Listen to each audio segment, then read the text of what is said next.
근래 들어서 중립금리라는 개념이 자주 등장하고 있습니다. 이 중립금리라는 개념은 대부분 기준금리가 중립금리에 못 미치고 있다 이런 식으로 표현을 하곤 하는데요. 이 중립금리라고 하는 게 무엇일까요? 만약 이 중립금리를 알게 된다면 금리를 인상하고 있음에도 불구하고 이걸 긴축적 통화정책이라고 부르지 않고 완화적 통화정책이라고 부르는 이유에 대해서도 정확하게 알게 됩니다. 자, 먼저 최근 자주 등장하고 있는 이 중립금리의 개념은 통화 수장들도 상당히 많이 활용을 하고 있습니다. 얼마 전 10월 22일 기재위 국정감사에서 이주열 총재는 중립금리까지 아직 멀었다 이런 식의 발언을 하기도 했었고요. 제롬 파월 미국 연준 의장도 지난 10월 3일에 워싱턴에서 중립금리에서 아직 우리의 기준금리는 먼 거리에 있다 이런 식의 표현을 하기도 했습니다. 통화정책 수장들이 중립금리의 개념을 사용한다는 것 자체부터가 상당히 중요한 개념이라는 것을 의미하고요. 또 많은 사람들이 통화정책 수장의 입으로부터 중립금리가 얼마인지 그리고 기준금리와 중립금리의 차이가 어느 정도인지를 직접 듣고 싶어 한다는 것도 중립금리가 그만큼 중요한 개념이구나라는 걸 알 수 있게 해줍니다. 자, 그렇다면 이 중립금리의 개념은 무엇일까요? 일단 정의부터 살펴보면 이런 겁니다. 중립금리란 경기를 부양시키지도 위축시키지도 않는 경기가 아주 균형 상태일 때의 금리 수준을 중립금리라고 부르는데 쉽게 말하자면 이런 내용이죠. 경기가 성장을 하고 있습니다. 이렇게 경기가 성장할 때에는 당연히 물가가 크게 올라갈 가능성에 대해서 걱정을 하겠죠. 그런데 이 금리 상태에서는 경기가 성장하고 있는데도 불구하고 물가 상승도 안정적인 상태로 이루어지게 되는 아주 이상적인 금리 수준을 중립금리라고 부릅니다. 그래서 이 중립금리는 통화정책을 활용할 때 이렇게 활용할 수가 있는데요. 경기가 안 좋은 시기에는 중립금리가 만약에 이 정도 수준이라고 쳤을 때 기준금리를 그 아래로 훨씬 더 아래의 기준금리를 놓음으로써 경기를 부양시킬 수가 있는 거고요. 반대로 경기가 너무 과열되거나 물가가 급등하게 될 때에는 중립금리가 이 정도 수준일 때 중립금리보다 훨씬 더 높은 수준의 기준금리를 놓음으로써 과열된 경기를 잡아주는 식으로 이렇게 이 기준금리와 중립금리를 활용할 수가 있는 겁니다. 그래서 이주열 총재나 파월 의장이 얘기했었던 중립금리는 아직까지 멀었다라고 얘기하는 것에 대해서는 이런 식으로 이해를 해야 되는데요. 일반적으로는 이렇게 생각할 겁니다.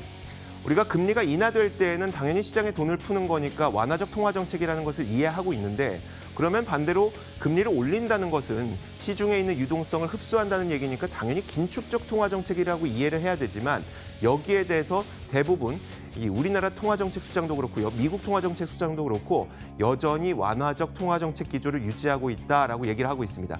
이게 무슨 의미냐면 분명 중립금리는 이 정도 수준인데 아직까지 중립금리에 미치지 못하고 있다. 기준금리는 중립금리보다 훨씬 더 아래에 있기 때문에 그리고 우리는 기준금리를 중립금리보다 아래에 놓고 통화정책을 운영하고 있기 때문에 이것은 경기를 부양시킬 수 있는 완화적 통화정책이다. 그리고 우리는 이런 기조를 계속 유지하고 있다라고 얘기하는 것으로 이해를 하시면 됩니다.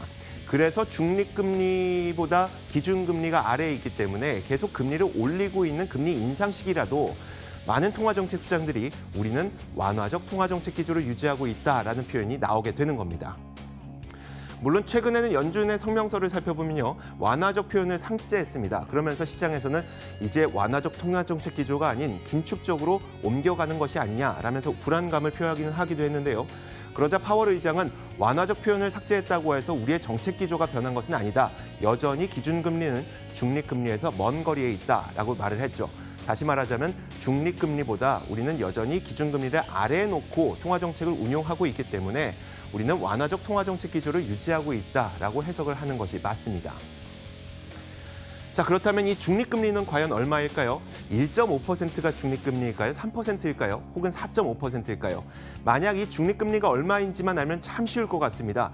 중립금리가 3%인데 현재 우리나라의 기준금리가 1.5%니까 여전히 기준금리를 인상할 만한 여력은 남아있구나라고 판단할 수도 있을 거고요.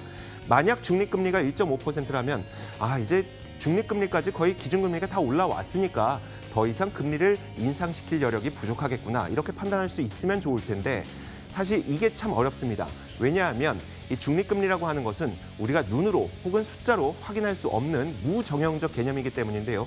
사람의 몸무게와 좀 비슷하다고 생각하시면 편할 것 같습니다.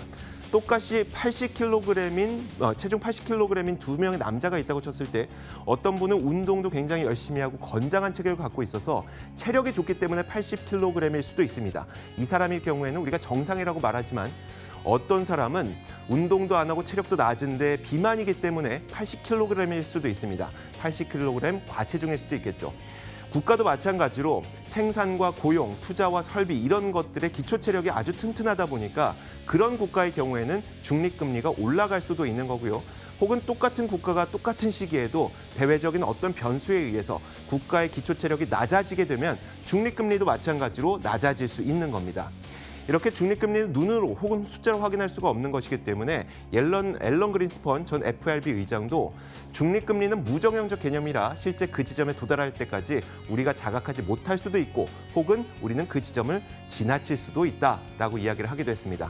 자, 오늘은 중립금리의 개념에 대해서 살펴봤고요. 중립금리 개념을 알게 됨으로써 왜 금리를 인상함에도 불구하고 완화적 통화정책 기조를 유지하고 있다고 표현하는지까지 알 수 있게 됐습니다. 시장을 읽는 남자입니다.